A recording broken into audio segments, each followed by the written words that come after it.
You're listening to The Dating Den with dating and relationship badass and best-selling author Marni Batista. Every week, you'll get the raw truth from top experts and real people on the important dating, sex, and relationship issues you want to know about. So if you're ready for true talk that's authentic and unfiltered, and you're not afraid to be called out on your stuff, then you're ready for what's next.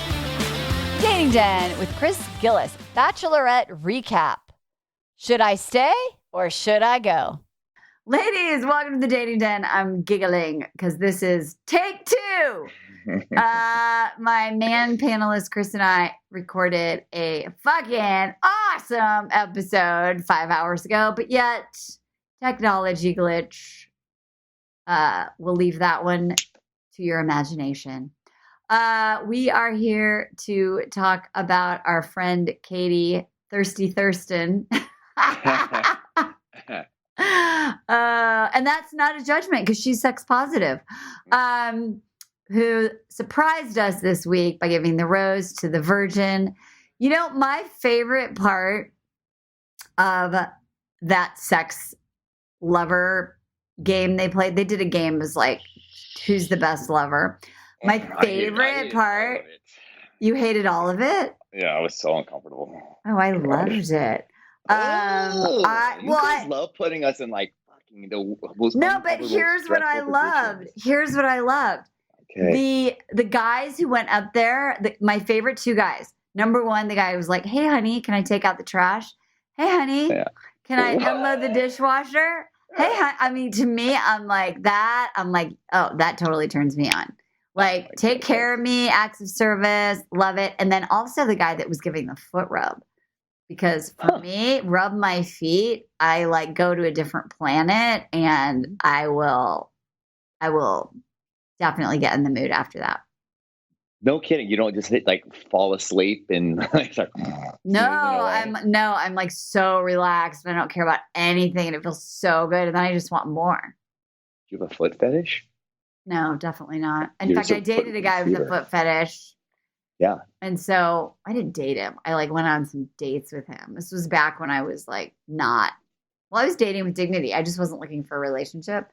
And this guy had a foot fetish and I was like, I got to do this just because what's that like? Like, what's it like when a guy's really into feet? And it was the whole time I was just like, this is funny.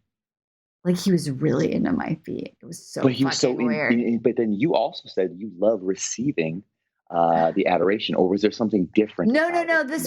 So that's weird. So like when Jeremy rubs my feet, that's like a physical thing. It's just like, I don't know, it relaxes me, just gets me in the mood. The foot fetish guy, it was just bizarre because he would like wanted to hold my foot up like while he was doing me and like look at my foot.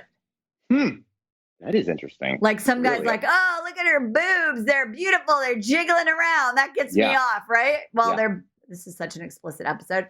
But for this weird dude who was very handsome, I mean, he was super hot. But anyway, he would just like do me. And then he was like, hold your foot up. And he was like holding onto my foot, like looking at my toes. That's funny. Yeah. I got a friend with the foot fetish. And he will like be like, you know, like when he's looking down, most people think it's something that's innocuous, no big deal. But yeah, he's like getting off. It's like staring at boobs. You know, that's my equivalent. He just loves it, and I didn't know that it involved sex. I was thinking he just could have rubbed them for you, and you know, you're getting off. No. This was a guy. He like wanted to look at my closet and look at my shoes. Like on our second date, he started complimenting my sandals, and like he would always talk about how he loved my shoes, and I was like.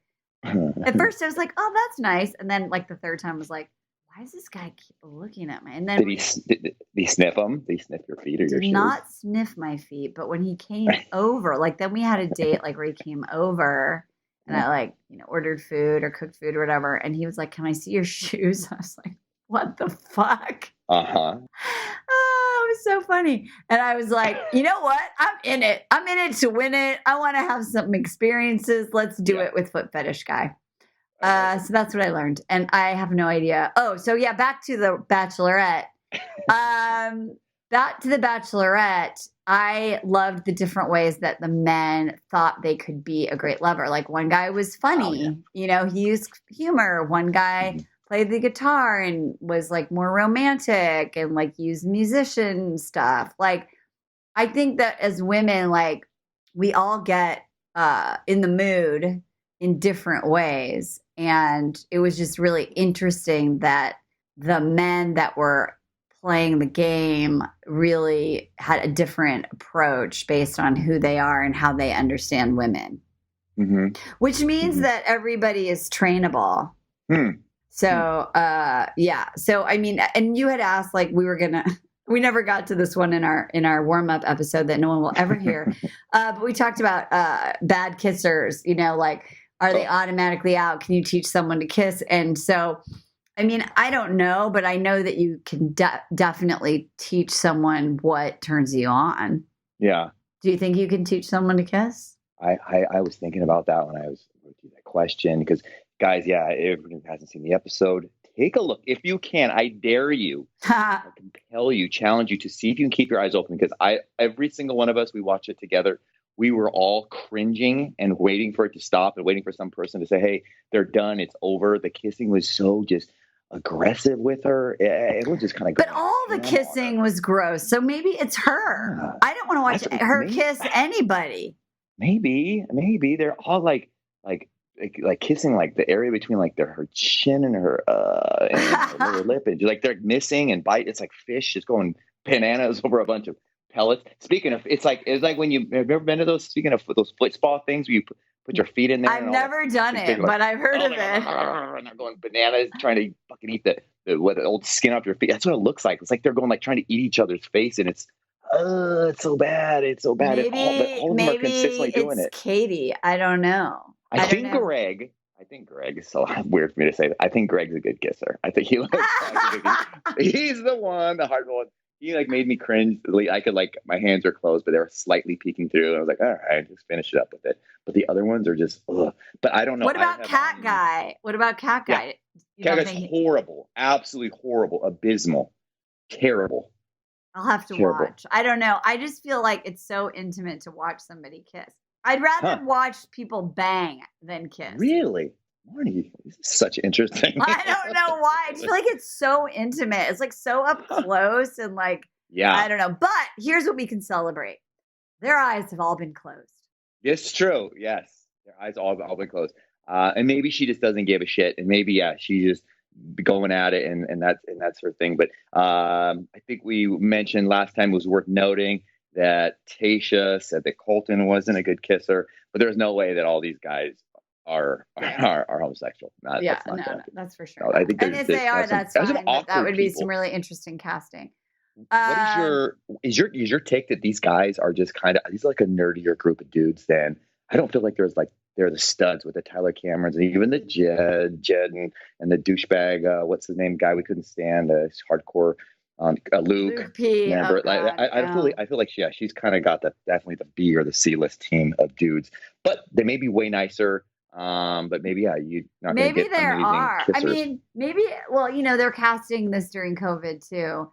But I would say, and I think this is a bigger question, is like as people become at the effect of the internet's cruelty. I think that someone who goes on a show like that is going to be asking a lot of questions about their rights and what it's going to do to their career. And they really have to weigh out, like, is it worth it? Because you're risking being humiliated, shamed, like, even if it's fine because you decide I'd rather have negative attention so I can get famous. I just think it's going to be harder and harder to cast this thing. It's like running for president, like, do the best people run? I don't know. I think a lot of them don't want to do that. And so I don't think, different than running for president, I don't think any of these people were like, I was born to get famous on a reality show. This is the purpose of my soul. But maybe it is. I don't know. Do you think it's going to be harder to find quality men who are there for all the right reasons? I just think it takes someone, if you're going to do it and not be mutilated by the situation. You have to just have a whole shit ton of self-worth and emotional resilience and really be clear on your motives. And I don't know. I mean, I don't know. I don't know if I believe in it. They're like, oh, I believe it works. I mean, I guess it does, but maybe not. I don't know. I really don't. I wish I did. It gives us something to talk about. Yeah, totally. Break down. So let's talk about, we talked about this. It's so funny. Katie, I'm laughing because I'm like, I think we talked about this on our episode that you guys will never hear about Katie bringing up her father's death with Greg. And here's the thing. I like Greg. I liked Greg. I liked that when they went on a fishing date and Katie was like, oh, my dad used to take me fishing and it was amazing, blah, blah, blah. And then she got emotional because her dad passed away and she shared it. And Greg was just like, hey, I understand how I feel. Thanks for sharing that. Like, he didn't really like say much. And we were watching it and I was like, oh, Greg, that's sweet. And then you guys were like, he's not into her. He's not into her. Yeah, and I was like, really? What? I didn't get that at all. And then later when they go on a second date, which is part of the first date, I mean, it's just consecutive 2 dates. They go to dinner and then Greg busts out how he lost his father also. And so that's why maybe he was emotional or didn't want to cry. Maybe that was it too. Maybe he was starting to get emotional when she was talking about it and he didn't want to cry in that context. So maybe he just like couldn't. So he just didn't say anything. I don't know. Why did you guys think that he wasn't into her? Like, why did you read it that way? Yeah. And I think that's, I'm glad you brought that up because we thought because he didn't seem to, I guess, fully reciprocate and catch the gravity of her feelings. He seemed to almost pull back. He did pull back. He pulled back inside of himself. And I thought, he was pulling back inside of himself because he's like, oh, all right. And I've done this before. It's like, okay, this person is just bringing too much drama too soon. And it's like, it's not a good time. I don't know if I really want to sign. I don't want to put all the stuff I signed up for. Maybe it's not for me. And we come 100%. We were wrong. Emily and I were like, oh God, nope, we're wrong. And you're right. Because in the end, it learns like, no, dude, he pulled back inside to give her space to do her thing. And also, like you said, was probably tickling some nerves on him because he ended up later crying. And somehow it was really cool because, he didn't make it about himself and neither of the people were like hijacking it, and which was powerful. It wasn't just one person. And then she actually, remember, I don't know what she did. She, as he was sharing at dinner date, she reached over and she kind of, hugged him. And I liked it. They ended it with a hug and not like trying to like push in and make an awkward, teary, sad makeout session. Yeah, that's weird because he was crying. And so you don't want to like, it's only Zach would do that from Tayshia's season. Where it's totally. Like, oh, awkward moment. Let me stick my tongue down your throat. I remember that. You brought up something. You said that, how they did two completely different. I mean, for anybody else going on your first date, going camping with somebody, that's massive, right? That's so much time, that's commitment. It's like you're really putting yourself out there, different situation, doing something together. And then the next they did another, that same day they had another date. So I guess I think it's just, for me, the take home message was when Chris, hey man, you completely judged something, the situation wrong. And if I was her, I would have misread it as well. And it reminds me of Dr. Emily, my girlfriend, was mentioning the book Modern Romance by Aziz Ansari. Do you know who he is? Yeah. I didn't know there was a book before he did that show. He wrote a book, and the book is about it's called Modern Romance, and it is about how basically he embarks on a journey, and he's going to date these girls because he's from a family with arranged marriages, and he realizes there's this very vapid, superficial, surface level of swiping and really not getting to somebody with unlimited options. Especially, I'm sure Aziz has them as well. That we misread people, and just the same way I misread Greg. So one thing that Aziz forces himself, every person he goes on dates with, no matter how bad the first one is, gives him at least 3 dates. And sure as shit, by the time that the third date goes around, he ends up discovering all these commonalities and ends up really getting to go deeper with somebody. And I think it's important. I agree. And I feel like The Bachelor kind of cheats us or cheats the system a little bit, or games it, and we forget like, oh well, no wonder it's so easier for her to to go to these places and go to these deep heavy spots and stuff. But again, like I said, that was just in one day. They're driving around, and those are like 2 or 3 or 4 different dates all jammed in one. But I think a lot of us are just so quick to write somebody off because they say one thing wrong, and not give them, those other opportunities to really know them. Here's the other thing too. And I think, so at Dating with Dignity, we really recommend, unless there's giant red flags, that our clients go on 3 dates. And we were talking to a client yesterday, and she was like, I'm going on these dates and I'm not feeling it, and it's just making me burned out. And like, I'm on the second date and I'm just like, ugh, I want to leave. It's like, why am I doing this? It's just, she was getting super burned out. And I think it's really interesting because if Aziz goes out on 3 dates, but he's going on date 2 and 3, being like, oh God, I promised I was going to go on date 2. I just confirmation bias. Like, I just need to prove that I did it. That's not going to work. Like, don't waste your time. Do not do that. Right. Yeah. Don't do it. Marni said, go on 3 dates. Fuck that. No, only go on dates 2 and 3. If you're like, oh, I might be ruling someone out. Maybe this is a pattern for me. What could I do? How could I focus on something different on date 2? Like, maybe I'm not going to be attached to whether he's my guy, but I'm going to really focus on listening and making eye contact. Or I'm really going to focus on letting there be silence and not having to fill every moment with my story. Like, be there. Not like just because you're checking the boxes. Like, I'm going to get to know something about this person by asking like certain questions or whatever it is. You got to go on those dates with this energy of possibility, because otherwise that method is just going to be an experience where you are collecting evidence that the beliefs you already had in the first 5 minutes were right. You don't need to do that. That's not efficient. So I love 3 dates. I recommend 3 dates. Only if you're going to actually go on 3 dates, not 3 dates that are really just like the first 5 minutes of the date when you're like, yeah, this is never going to work. What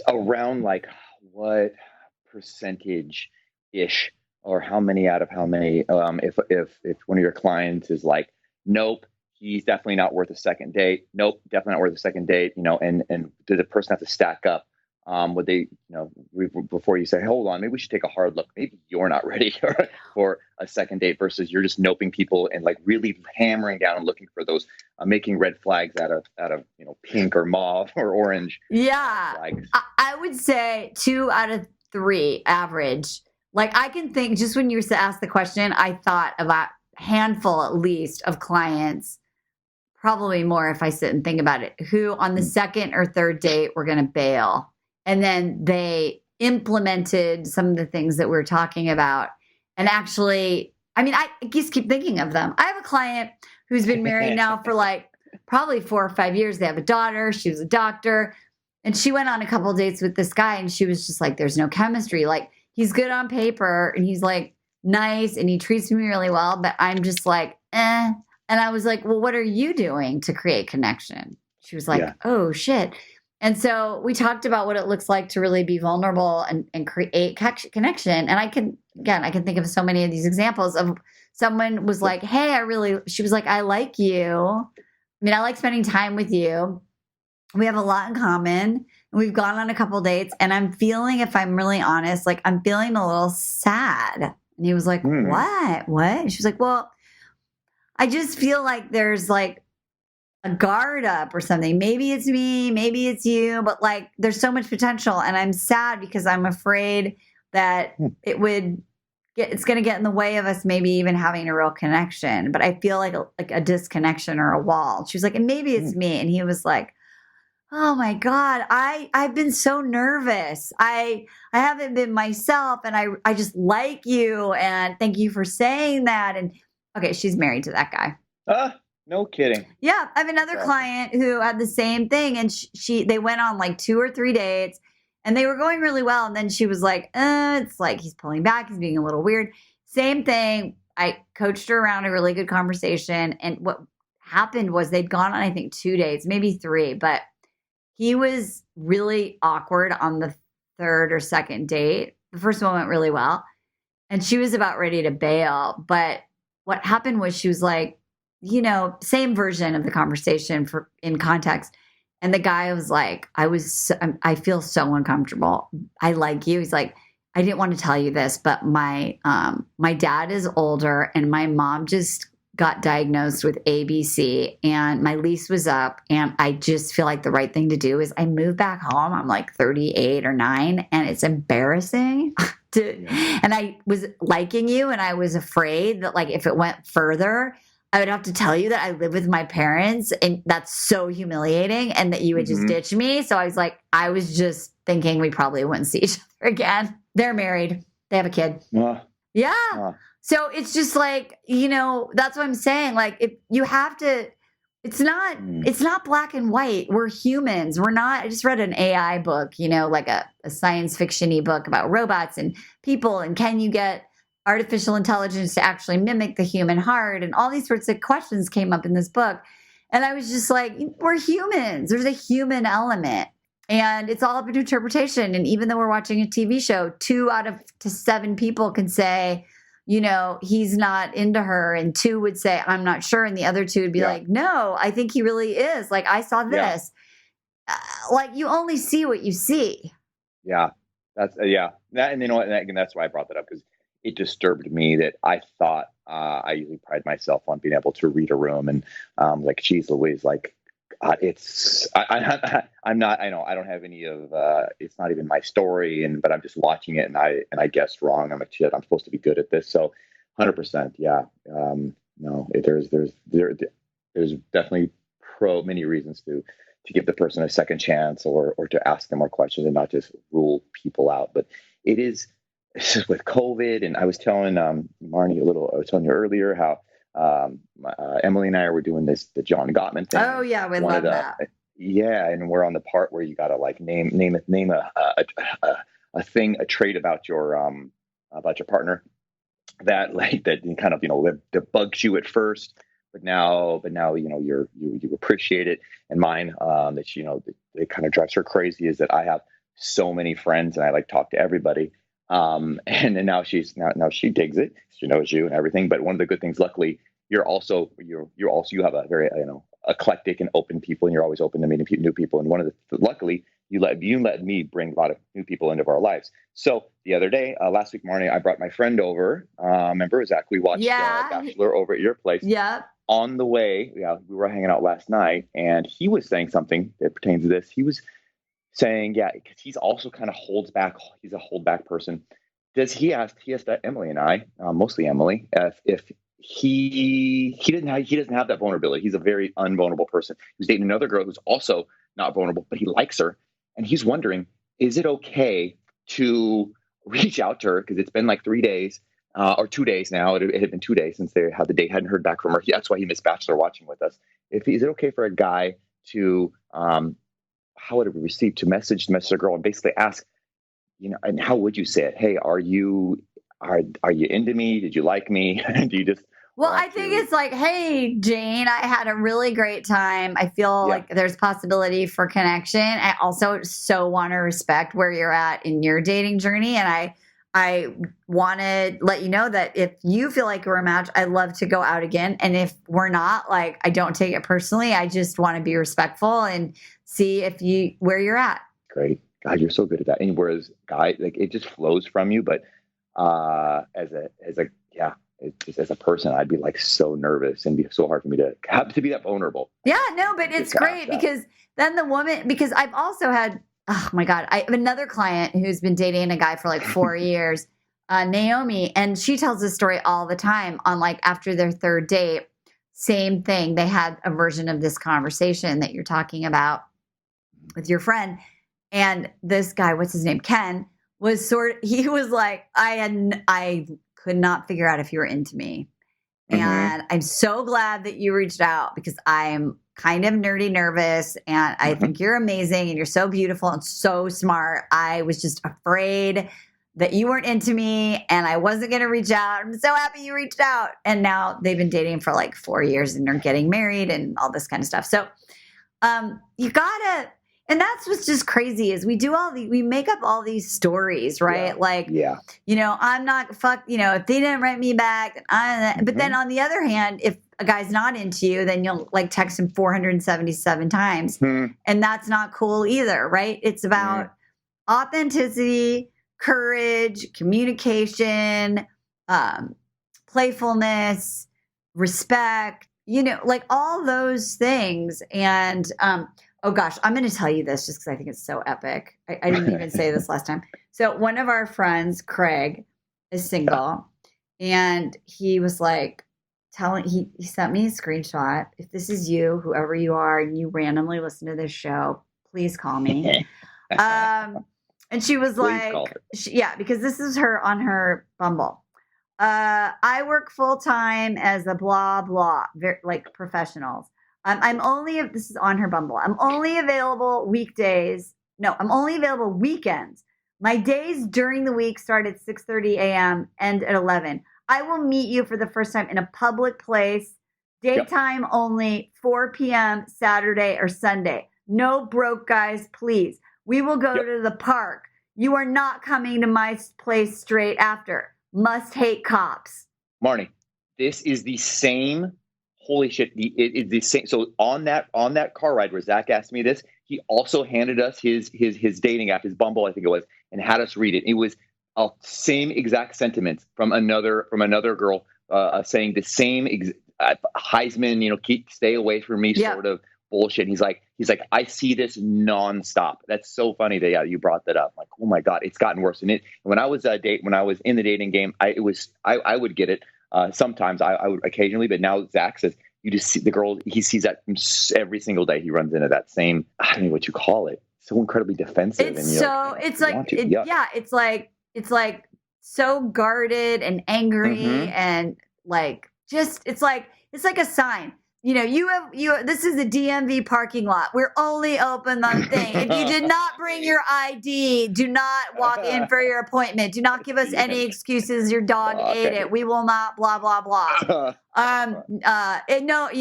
Whatever. That's basically, you're just saying like, leave. If you're not ready, leave.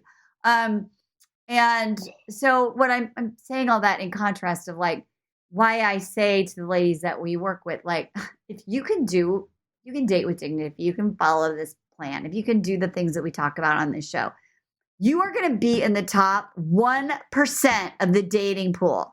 Guys who are used to all this shit are going to be like, oh, breath of fresh air. Seriously. Oh my God. They're going to you're going to have, and this is what happens with our clients. They have men like pursuing them, like fighting for them, like wanting, get on the calendar. The only thing that gets in their way is that our ladies have all these things that we're talking about where they rule them out, they sabotage, they don't communicate. That's the only thing getting in the way. So that's why they work with us, right? Because we have to get them out of their own way. But all this to say that you got to get out of your own way and understand that a lot of the things are stories that you're making up and really figure out what's the truth for you. That's my rant. 100%. No, and I guess two questions. Well, one point is this means you're going to have to stay in the business a while longer, Marni. There's going to be a lot of future business coming your way for these upcoming clients because at some point they're going to stop being 20 years old or early 30s or however old these chicks are. That lady that I read you is 45. What? Wow. She's still trying that same. And her picture is of her in a bikini. Huh? But yet don't. Yeah, probably don't flatter me and don't talk about my body. Oh, God. What did you tell Craig to do? No, he is not interested in that. He was just like, this. He said, this is why what you do is so important. Yeah. So that's that story. Let's do one more Katie thing before we wrap up here. Just in case people want to talk about Katie. Like what the hell? I know. I mean, it's so funny. If we went through our talking points for shows, you'd see a theme. There's okay. So I mean, look, there's a lot of things. Well, how about this was interesting. this was insane. When Katie questions Cody to find out about his character. And this is not just about character. This is like, let's say you want a guy who has a strong value around, rather than going on a date and playing 20 questions, like how often did you talk to your mom? When's the last time you saw your brother? Would you travel to a family reunion? If I called you and your mom called you, would you hang up on me and talk to her first? Right? Like, people just ask these total interview style questions to find out something about it, rather than being more curious and sharing something about themselves and then sort of saying, what about you? Like, do not do the interview thing, ladies. It's like a fail. She's like, do you think you have good character? Like, are you here? It was just, no one's going to say, yeah, actually, I'm an asshole. Right. No one's going to say, oh, yeah, like, I'm not really into my family. I hate family. Family sucks. No, a guy's going to be like, oh, she's asking about that. She probably cares about that. Let me just say whatever I think she needs to hear. Most people are going to do that, right? Or try and get out of it or change the subject, because this isn't an online checkbox, multiple choice, get through it in 5 minutes, hit send thing. For sure. So how can the listeners know when they're going down that wrong, very lazy, easy to slip out of and not be honest line of questioning and communicating? That's such a good way to ask it. I think if you're talking about questions that are one word answers or a few sentences or yes and no, they're not really, I would call them like higher quality questions, right? Like it's things like, she leads, she's like leading the witness. She's like, hey, yes, you have good character, don't you? And instead of an open-ended question, open-ended questions, right? Yeah, instead of, hey, what are important characteristics that's a great to a person to you and why? Great way to think about it. Yeah, just open-ended questions, and then allow space for the answer, and then be prepared to answer them yourselves. Here's another thing from the real life client files. I had a client who, she made up a story. She's gone on like 6 dates with this guy. She likes him, and he has this mannerism, and so she likes him. So her brain has now started finding things that are wrong with him. So thank God we're helping her. So she was like, she's laughing at herself. She's like, I made up a story that he has this medical thing, and should I ask him about it? And they've gone on like 6 dates. And I was like, okay, short answer, no. I said, first of all, like, you have your own medical situation, which you are handling right now and will be resolved in a couple of months. Like, do you want to be like, hey, Jeff, let me just tell you about this and that, and what about you? Do you have any medical conditions? No, right? Like, I'm like, collect data, have fun at the time where it feels appropriate. There's context, and you want to tell him about what's going on with you in context of some other conversation, because he's earned it and the relationship has earned it. Sure, talk about it. And I bet you if he has this thing that you've made up in your mind, which is so remote, then he'll tell you. And maybe it's something else, or whatever it is. But like that, if she would say like, so I'm just going through a medical checklist. Do you have blah? Do you have this? This isn't your doctor visit checkup thing. Yeah. After about a month of dating, Emily finally got around. And it was really odd questioning. And she finally asked me, she's like, oh, it's totally, so recreational drugs, what's your take on them? And I was like, I don't do drugs. And she's like, oh, really? What about a little cocaine? And I was like, cocaine? No, and actually I've never done cocaine. And turns out that whole fucking time, all of her friends were telling her that I'm blown out on coke because I talk so quickly and I'm so outgoing and like confident or whatever. They're like, and all of her guy friends, shocker, fuckers, cock blockers, are like, yeah, dude. Oh, whoa. Oh, way to bring the blown out coke guy over to the party. Jeez Louise. Yeah. Good luck with that one. but she liked me, and it took her, but it wasn't until she was like really liked me to thinking like, we started dating like a month. She finally had the balls to, she open-ended me. She didn't straight up and say, hey, if she gave me room to say, I do love Coke or I don't love Coke, and just asked me open-ended questions too. And then she was shocked when she found out I'd never even done it. That's so awesome. And that's a great way to do it, right? Like, hey, what do you think about recreational drugs? Or that's a little Coke. She was like, oh, nothing wrong with a little Coke, right? I was like, I guess not. And she's like, so how often do you do it? And I was like, what? No, I don't. She's like, wait, well, I mean, sometimes, right? I was like, no, never. That's so interesting. I didn't know Coke was still a big thing. And I was shocked to know that my daughters who are in their 20s were all like, oh yeah, people totally do Coke. And they're like, we don't. I don't even know where I don't do that, but like as a thing. And I was like, oh, I thought that went out with the 80s. So anyway, that's your thing. That's your thing. No judgment here. But I just thought it was like bell-bottom jeans are back. What's up? Well, I guess maybe it never went out. I just went out. Thank God though, that she didn't, not give me, a third date or whatever it was. Yeah, no, she checked it out. She totally checked it out. Yeah. And I think that's great. And that's the thing, like we're going to end on this. If you have something that you want to say, figure out a way to say it. And all those examples that I gave you, there was a concern or a worry or a fear. And instead of just being like making up a story or avoiding it or not going out on any more dates, all these women figure out a way, a confident, soft, curious, open-hearted way to have a conversation, which inspired the right guy to lean in and also be honest and vulnerable and create a way to move to a next date. And in a lot of those examples, they're together permanently in a committed relationship. Bottom line, you got to have a conversation.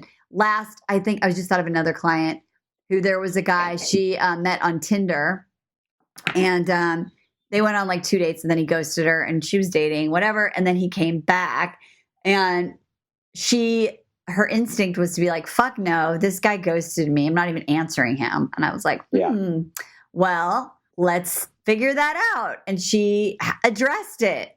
And he was like, yeah, that was super inappropriate. Honestly, I shouldn't have even been dating. I had just got out of a relationship, like a 5-year relationship. And I really liked you. And I realized there's no way in hell, like I am ready to be in a relationship. And that was rude. And I did all this work on myself and I kept thinking about you. And would you give me a chance? And now they're married too. So just saying, ladies, open-hearted. I love it. Let's put a little, I know we ended it round. Let's put a little skin in the game and make our Marni and Chris predictions from what you've seen of Katie. Okay. What do you think? What do you think her biggest challenges are going to be? And and how do you think is she going to play through them? I'll go first. I think that that guy Carl has really opened it up. I think Katie seems to be. I think she'll hopefully get through it, but she seems to be like a pleaser. Yeah. The reason she doesn't want to ask those questions, those we just talked about, is because she doesn't want to. She wants to be liked and wants to be likable and doesn't want to ask those questions where a person may not like her. So it's going to be interesting to see how she navigates that. And that's what's so frustrating with that dude, Carl, who's like, oh, there's people I can't be 100%. I don't know for 100% that 100%. Oh yeah. The guy who's like, this is the Hunger Games. I'm here to win. So good. Hunger Games, boy. He's completely exploiting that and playing it, the public speaker guy. And I think that's going to really cause some hangups with her having to, have to not be likable and have to be a fucking, not to be. I feel like she doesn't want to be a bitch by any sort, by any form at all. And I think that's gonna. I'm going to disagree with you. Okay, good. My gut says that she is so worried because of all the contestants before her and the fact that her dad died, she is going to have a massive guard up and be constantly on the lookout for someone who's going to hurt her, leave her, lie to her. And so she's either going to be guarded or she's going to be really quick to rule someone out or send them home, or not have a conversation because she's just protecting herself about being hurt or left. So I think I'm going to go the opposite. You said people pleaser. I'm going to say guard up. Can you be a guarded up people? Can you Pleaser? Be Yes, like, you totally can. Yeah. So she'll probably be hybrid because that's what most people are. But just to play devil's advocate, I went for the other one. Good. Let's see. We'll be back on Monday night watching The Bachelorette with Katie McCaters. Chris, thank you for doing this not once today, but twice. And let's do it a third time. Yeah, just for fun. Just delete. Just delete. And ladies, whatever you do, whether you do it once, you do it twice, do it with dignity. We'll talk to you later. Bye-bye. Hey, thanks for tuning into today's show. So if being in an intimate relationship in which you feel 100% seen, heard, and accepted by a high caliber man is a priority for you right now, and you're interested in seeing if you're a fit for working with me and my team at Dating with Dignity, here's what I want you to do. Just head over to DWD VIP, that's D as in dating, W, D as in dating, VIP.com, and book a call to speak with my team. We'll get on the phone with you for about 60 minutes, and you'll get crystal clear on what's stopping you from finding true love right now. We'll also take a look at what you want to create, what you want your whole life to look like when you're able to finally be fully expressed as a woman in a healthy relationship with an incredible guy. And if we can help you get from where you are right now to where you want to be, we will show you the fastest path possible that makes sense for you to do that. We help smart, successful women all over the world solve this one missing piece in their life so they can finally have it all. So to see if we can help you do the same thing, head over to DWDVIP.com. I'm Marni Batista, and let's talk soon.